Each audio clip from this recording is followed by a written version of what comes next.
એકવાર ફરી રોરો ફેરીમાંથી પ્રોહિબિશનનો કેસ શોધી કાઢતી સુરત શહેર હજીરા સર્વેલન્સ ટીમ.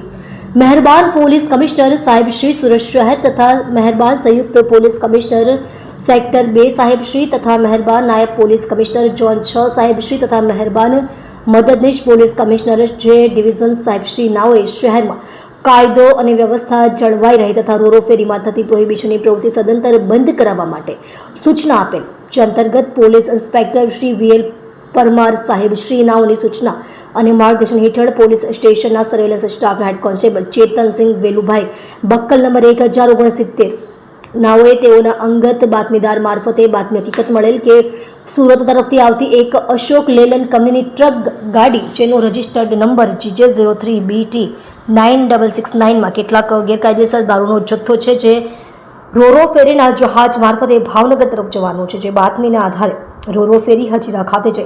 આધારભૂત બાતમી હકીકતના આધારે સદર ટ્રકમાંથી ગેરકાયદેસર વિદેશી દારૂનો જથ્થો સાથે 2 આરોપીઓ વિમલભાઈ ધીરુભાઈ ગોંદા ઉંમર વર્ષ 43 ધંધો ટ્રાન્સપોર્ટ રહે યશ પાર્ક ગુંદાળા ચોકડી પરેશ કારખાનાની બાજુમાં તાલુકો ગોંડલ જિલ્લો રાજકોટ કિરણભાઈ બુધાભાઈ ભાટિયા ઉંમર વર્ષ 25 ધંધો ક્લીનર રહે હુડકો સોસાયટી આંબેડકર નગરની બાજુમાં વોરા કોટડા રોડ તાલુકો ગોંડલ જિલ્લો રાજકોટ તેને પકડી પાડી હજીરા પોલીસ દ્વારા કાયદેસરની કાર્યવાહી કરી પ્રશંસનીય કામગીરી કરી છે.